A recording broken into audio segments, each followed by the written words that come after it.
සුබ දවසක් ඉතින් ඔයාලා හැම දෙනෙක්ටම ඉතින් ඔයාලා අදත් එකතුලා ඉන්නේ Dheema official YouTube channel එකත් එක්ක. ඉතින් මේ පටන් ගන්න යන්නේ ඔයාලා ගොඩක් කල් බලබලා හිටපු තවත් අලුත් වටිනා වීඩියෝ සීරීස් එකක්. ඒ තමයි Adobe Photoshop. ඉතින් මෙන්න මේ වීඩියෝ සීරීස් එක ගෙවුනාට පස්සේ ඔයාට පුළුවන් ඔයාගේ වැඩක් තනියම ලේසියෙන්ම කරගන්න. ඉතින් එහෙනම් Dheema channel එක subscribe කරන්න, ඒ වගේම වීඩියෝ එකට like කරන්න, වීඩියෝ එකට comment කරන්න, ඒ වගේම වීඩියෝ එක ඔයාගේ යාළුවෝ අතරේ share කරන්න. ඉතින් එහෙනම් දැන් අපි යමු වීඩියෝ එකට.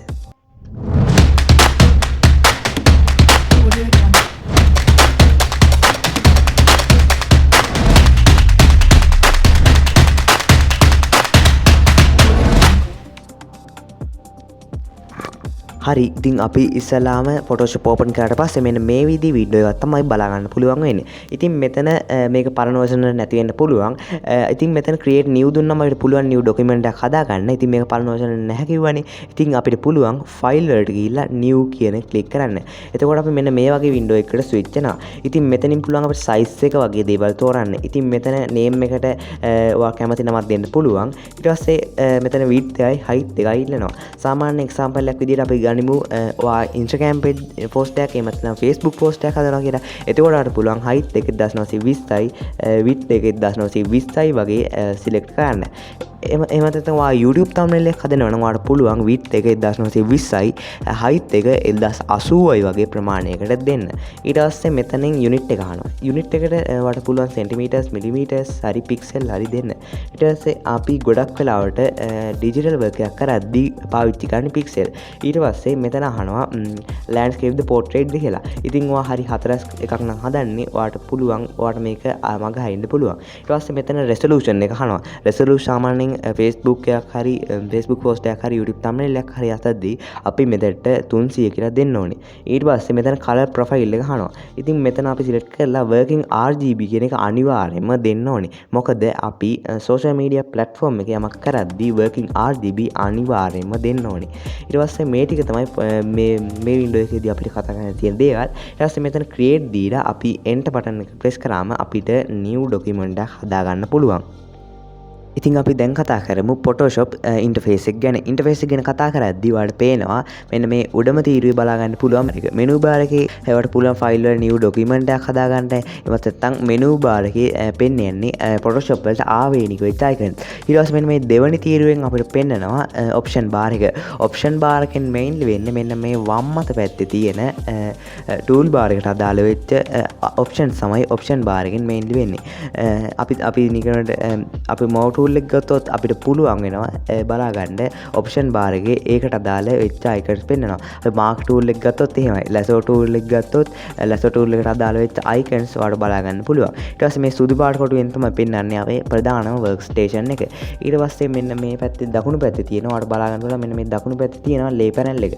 lay panel එකේ මෙහෙම නෙවෙයි ඔයාලට බලා ගන්න වෙන්නේ මම මේ කෙටි කරලා තියෙන්නේ. ඉතින් ඔයාලට පුළුවන් මේක වෙනස් කරගන්න මෙන්න මේ විදිහට. ඔයාලට කරන්න තියෙන මෙන්න මේ search icon එකට එහා පැත්තේ මෙන්න මේ කොටුවක් තියෙනවා සුදු පාට. ඒක ගාවට ගිහිල්ලා ඒක ක්ලික් කරලා ඔයා graphic and web සම්බන්ධව වැඩ කරන කෙනෙක් නම් ඔයාට ඒක දාගන්න පුළුවන්. එහෙම නැත්නම් ඔයා photography සම්බන්ධව වැඩ කරන කෙනෙක් නම් ඔයාට එහෙම දාගන්න පුළුවන්. නැවතත් මම essentials වලට මාරු වෙනවා. ඒකෙන් තේරෙන්නේ මම මේක ලොක් කරගත්ත කියන එක. ඊට පස්සේ ඔයාට පුළුවන් මෙන්න මේ විදිහට icons ටික තියෙන තැන මාරු කරන්න. මෙන්න මේ විදිහට ඔයාලට පුළුවන් icons ටික තියෙන තැන මාරු කරන්න.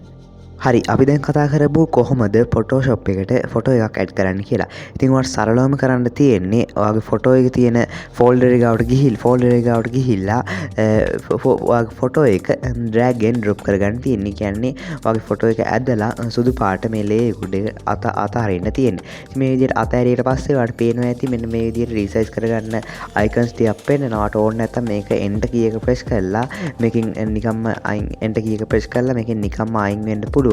එහෙමත් නැත්නම් ඔයාට ආයෙ රීසයිස් කරන්න ඔප්ෂන් එක ගන්න ඕන නම් ඔයාට තියෙන්නේ control එකයි T එකයි press කරන්න. ඊට පස්සේ මෙන්න මේ විදිහට මම රීසයිස් කරගන්නවා. ඔයාට ඕන නම් මේක ඔයාට මේකේ මේ ෆොටෝ එක හැඩය වෙනස් කරගන්න shift එකත් ඔබාගෙන මෙන්න මේ විදිහට හැඩය වෙනස් කරගන්න පුළුවන්. ඉතින් මම මෙන්න මේ විදිහට මගේ ෆොටෝ එකේ හැඩය වෙනස් කරලා මට ඕනේ ගානට හදා ගන්නවා. හරි අපි දැන් නැවතත් තව අලුත් ෆොටෝ එකක් මේකට ඇඩ් කරගමු. ඒකට ෆෝල්ඩර් එකට ගිහිල්ලා ඔයාලට ඕනේ ෆොටෝ එක මෙහෙම සිලෙක්ට් කරලා ඩ්‍රැග් ඇන්ඩ් ඩ්‍රොප් කරගන්න තියෙනවා. ඉතින් මේක මෙහෙම රීසයිස් කරලා හදාගත්තට පස්සේ ඔයාලට පේනවා ඇති පිටිපස්සෙන් තියෙන එක වැහෙනවා. ඉතින් ඊට පස්සේ ඔයාලට පේනවා ඇති මම ආයෙ නැවතත් කැමරාව මතු කරගන්න මෙන්න මේ ලේ පැනල් එක ගාවට ගිහිල්ලා මෙහෙම උඩට ඒ කැමරාව උඩට ගෙනිච්චට පස්සේ නැවතත් මේක මතුවෙනවා. ඉතින් මේක තමයි ෆොටෝෂොප් තුළ දිගට වැඩ කරන මේන් කන්සෙප්ට් එක. ඉතින් උඩින් තියෙන දේෙන් යටින් තියෙන දේ වැහෙනවා.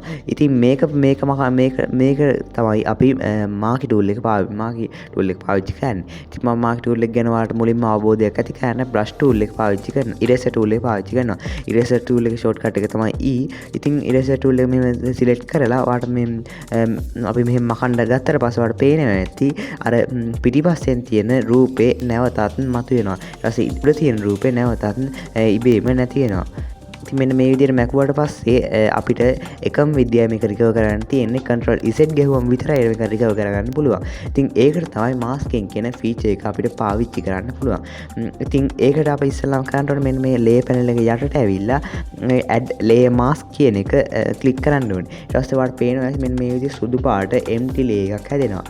ඉතින් මේ empty layer ක්ලික් කරගෙනම අපි යන්න ඕනේ brush tool එකට. brush tool එකේ shortcut එක තමයි B. ඉතින් බ්‍රෂ් ටූල් එකට ගිහිල්ලා මෙන්න මේ විදිහට අපි මෙන්න මේ බ්‍රෂ් ටූල් එක සිලෙක්ට් කරලා මෙන්න මෙහෙම මකන්න ගත්තත් කිසි වෙනසක් වෙන්නේ නැහැ. ඒ මොකද දන්නවද? ඒ තමයි මෙන්න මේ තියෙන foreground background කියන සුදු හා කළු කොටුව වෙනස් වෙන්න ඕනේ. මේ ඉස්සරහින් තියෙන foreground පිටිපස්සෙන් තියෙන background. ඉතින් මේක මාරු කරන්න නම් අපි X key keyboard එකේ X key එක press කරන්න ඕනේ. ඉතින් X key එක press කරාට පස්සේ ඔයාලට පේනවා ඇති මෙන්න මේ විදිහට කළු පාට මුලට එනවා සුදු පාට පිටිපස්සට යනවා. ඊට පස්සේ අපිට පුළුවන් මෙන්න මේ විදිහට බෑග්ග්‍රවුන්ඩ් එක රිමූව් කරගන්න.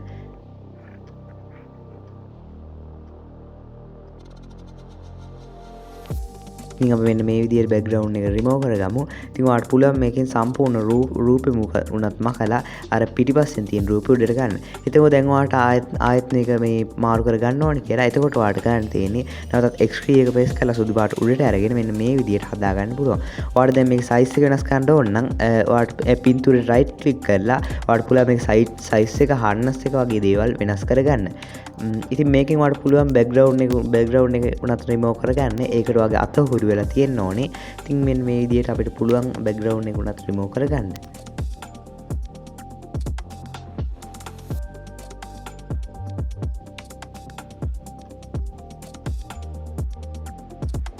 හරි වගේ තවත් දෙයක් තියෙනවා ඔයගොල්ලන්ට කියලා දෙන්න. ඒ තමයි අපි මෙන්න මේ විදිහට අපිට zoom කරගන්න පුළුවන්. ඔයා keyboard එකේ control එකයි plus mark එක click කරාම අපිට පුළුවන් zoom කරගන්න. ඒ වගේම මේක fit to screen තත්ත්වයට ගේන්න ඕන නම් ඔයාලට පුළුවන් control එකයි 0 එකයි press කරලා fit to screen තත්ත්වයට ගේන්න.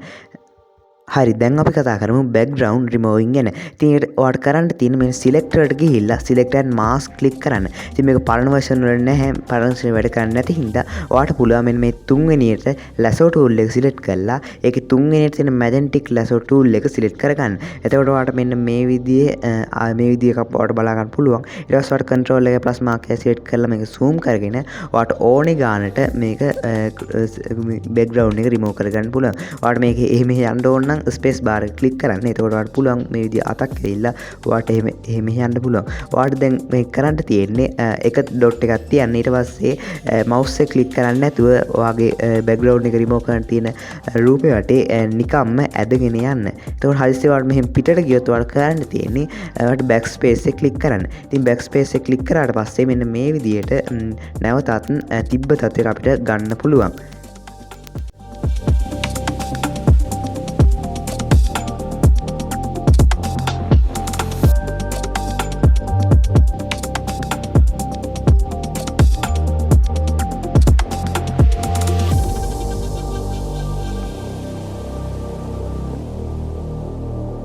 හරිවට පේනවා ඇති අපි ඉවර වෙන්න ලඟ වෙලා ඉන්නේ කියලා. එතකොට ඔයාලට කරන්න තියෙන්නේ ඒ ඉවර වෙන්න ලඟ වෙන පොයින්ට් එක ගාව ඩබල් ක්ලික් කරන්න. එතකොට මෙන්න මේ විදිහට සිලෙක්ටඩ් ඒරියා එකක් පෙන්නනවා. ඊට පස්සේ ඔයාලට කරන්න තියෙන්නේ නැවතත් ලේ පැනල් එක ගාවට ඇවිල්ලා ඒක පහත තියෙන add layer mask ක්ලික් කරන්න. අර කොටුවක් ඇතුලේ බෝලයක් තියෙන ඒ ක්ලික් කරන්න. ඉතින් එහෙම ක්ලික් කරාට පස්සේ ඔයාලට පේනවා බෑග්ග්‍රවුන්ඩ් එක අපේ රිමූව් වෙලා අපි සිලෙක්ට් කරපු ඒරියා එක විතරක් මෙන්න මේ විදිහට ඉතිරි වෙනවා. ඔයාලට පේනවා ඇති මෙන්න මේ විදිහ වටේ ඉතින් අවේ කැත වෙලා තියෙනවා. එතකොට ඔයාලට කරන්න තියෙන්නේ නැවතත් අර ඉස්සලා කරපු දේ යොදාගෙන බ්‍රෂ් ටූල් එක යොදාගෙන නැවතත් මෙන්න මේ විදිහට X key එක ප්‍රෙස් කරලා ඔයාලට ඕනි ගානට හදාගෙන සයිස් එකත් මේක පොඩ්ඩක් වෙනස් කරගෙන ඔයාලට පුළුවන් සයිස් එකත් මේක වෙනස් කරගෙන ඔයාලට පුළුවන් මෙන්න මේ විදිහට මේක දැන් හදාගන්න. හරි අපි දැන් කතා කරමු කලර් චේන්ජින් ගැන. ඉතින් කලර් චේන්ජින් වලදී ඔයාලට කරන්න තියෙන මෙන්න මේ ඇඩ් ලේයර් මාස්කර් එකට එහා පැත්තේ තියෙන බෝල් ගාවට ඇවිල්ලා ක්ලික් කරලා hue and saturation ක්ලික් කරන්න ඕනේ. ඉතින් hue and saturation ක්ලික් කරාට පස්සේ අපි මෙන්න මේ විදිහේ ලේ එකක් දැක් ගන්න පුළුවන්. ඊට පස්සේ ඔයාලට පුළුවන් ඔයා කැමති විදිහකට ඔයා කලර් එක වෙනස් කරගන්න. ඉතින් ඔයාට ඕන නම් මේ දිගෙන් එක රූපයක කලර් එක විතරක් වෙනස් කරගන්න. ඔයාට කරන්න තියෙන්නේ නැවතත් ලේ පැනල් එක ගාවට ගිහිල්ලා ඔයාට ඕනේ කලර් එක සිලෙක්ට් කරලා ඔයාට ඕනේ පික්චර් එක සිලෙක්ට් කරලා නැවතත් hue and saturation වලට ගිහිල්ලා ඔයාට ඕනේ විදිහකට වෙනස් කරගන්න පුළුවන්. ඔයාට පේන ඇති මෙන්න මේ කොළ පාට තියෙන තැන් වල සමහර තැන් වල අර අහසෙත් කොළ පාට තියෙන හින්දා ඒකෙත් සමහර තැන් වෙනස් වෙනවා. ඊට පස්සේ තන්න ඔයාට මේ hue and saturation වලට ගිහිල්ලා ඔයාට පුළුවන් මෙන්න මේ විදිහට වෙනස් කරගන්න.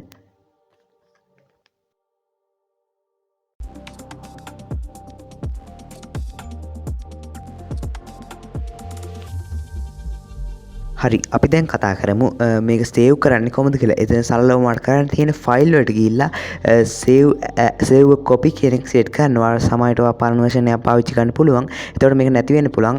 අලුත් version වල නම් save copy දීලා මෙතනින් ඔයාලට මේක නැවතත් open කරගන්න ඕන නම් එහෙම save කරන්න පුළුවන්. නැවතත් ඔයාලට නැත්නම් ඔයාලට පුළුවන් මේක PNG එකක් විදිහට උනත් ඔයාලට save කරගන්න පුළුවන්. මෙතනින් අපි PNG select කරලා ඔයාලට ෆෝල්ඩර් එකක් ඉල්ලනවා. ඊට පස්සේ PNG එකක් විදිහට අපි මේක සේව් කරමු. JPG එකක් විදිහට සේව් කරන්න පුළුවන්.